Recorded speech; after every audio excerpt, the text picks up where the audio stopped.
All right, time for a classic. Let's go ahead and find the power series representation for the arctangent function centered at the origin, given the power series representation for the geometric series. Well, what we need to ask ourselves is, should we be integrating f or differentiating f in order to get to g? Let's do a couple of maneuvers here, and let's see if we can answer that question. The first thing I am thinking about is the derivative of arctangent. We know that the derivative of arctan is 1 over 1 plus x squared, and that's real similar looking to this geometric series. If we replace all the x's in the geometric series with negative x squared, we will have a power series representation for the derivative of arctangent. Let's go ahead and simplify this a little bit. And if we have a power series representation for the derivative of arctangent, we can integrate to get the power series representation for arctangent. So there is the power series representation for the derivative of arctan. If we integrate both sides, we will have a power series representation for arctangent. Now let's just note the interval of convergence here. The original IOC was -1 less than x less than 1. And we replaced x with negative x squared, so we would have to modify this accordingly. We're going to multiply by -1. We're going to rewrite it so it's in the traditional order, bigger to the right. This compound inequality has a left side that's true no matter what x is. So really that reduces to simply the inequality that I've shown here, and we can take the square root of both sides. The square root of x squared is absolute x. And this tells us that the IOC is actually the same as the original geometric series IOC. All right. So now let's go ahead and integrate both sides of this equation above. If we integrate the left side, we get arctangent of x plus a constant of integration. On the right-hand side, we're integrating a very long polynomial. And when we integrate a polynomial, we also end up with an arbitrary constant.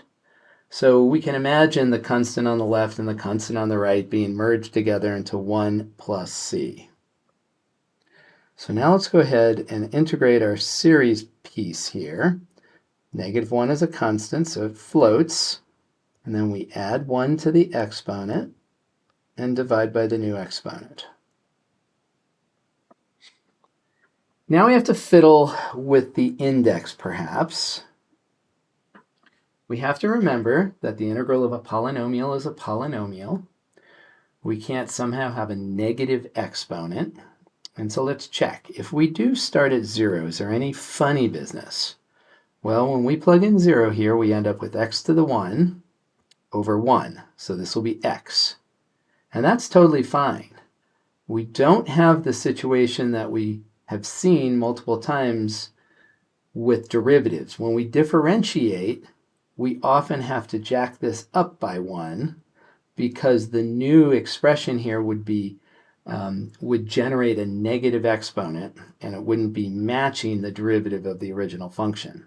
But here, if we look at the very first term up here, the first term is x to the 0, and x to the 0 is just 1, and we would have a -1 to the 0, which is 1. So this whole expression in here, when k is 0, is 1. The integral of 1 is x. And if we come down here and plug in 0, we end up with positive x. And so that matches the antiderivative of the first term, so our index here is totally fine. Now let's resolve the constant. On the left-hand side, when you plug in 0, the inverse tangent of 0, maybe I'll write it over here, the inverse tangent of 0 is 0, right? Arctan of 0 is 0. And on the left-hand side, excuse me, that is the left-hand side. And on the right-hand side, this is a big long polynomial, and every single term in it has an x. It starts with x to the 1, and then x to the 3, etc. All of these terms are going to be 0 when you plug in 0, and the only thing on the right-hand side that's left is c. So this tells us that the constant of integration is in fact 0. So that allows us to conclude that inverse tangent of x can be written as, I'm going to write this, I don't know why I'm doing it this way. You can write it in so many different ways. I'm just going to sort of isolate the powers of x out here. At times we like to isolate the switch. At other times we like to isolate the constant. It doesn't really matter. And that's going to start at 0. So there is our power series for the arctangent function. The last thing we need to do is think about the interval of convergence. Whenever we differentiate or integrate to get a new power series, the endpoints will not change, but convergence or divergence at the endpoints could change. So we're going to need to test endpoints. So we're going to test x equals -1, and we're going to test x equals +1 to determine if convergence changes at the endpoints. So we don't even need to put an index value here. We all know that it doesn't matter. When we plug in an x value here, we have an infinite series of numbers. It's either going to converge or diverge. Doesn't matter where it starts. So we will have -1 to the k, 2k plus 1 in the denominator, and then -1 raised to the 2k plus 1. Let's think about this exponent right here. Isn't that exponent always odd? Right? 2 times k is always even, and 1 added to an even number is always odd. So that really is just -1.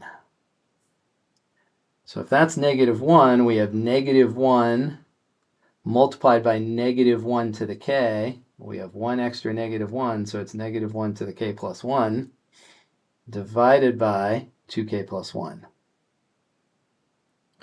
Now, when we analyze endpoint convergence, we don't get super particular about using our convergence tests precisely. We're kind of a little bit loose.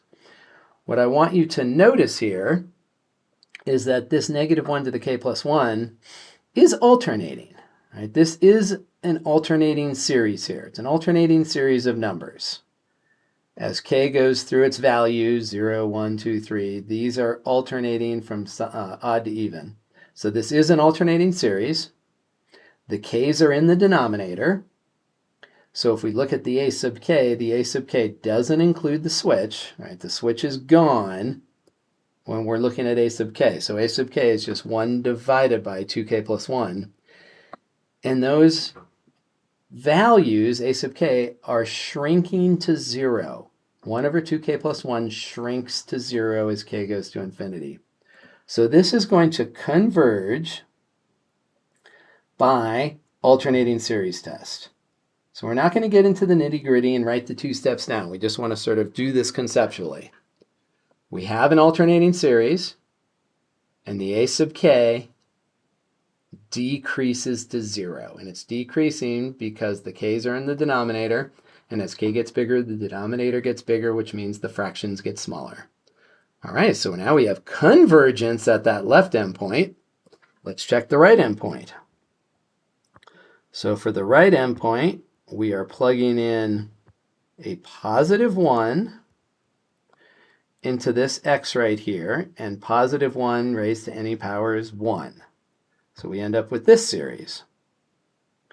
This series is alternating, and the a sub k's, once again, maybe I'll just rewrite it once just to sort of do it so it's easier to reference. This is a sub k. Right? A sub k is everything in an alternating series but the switch.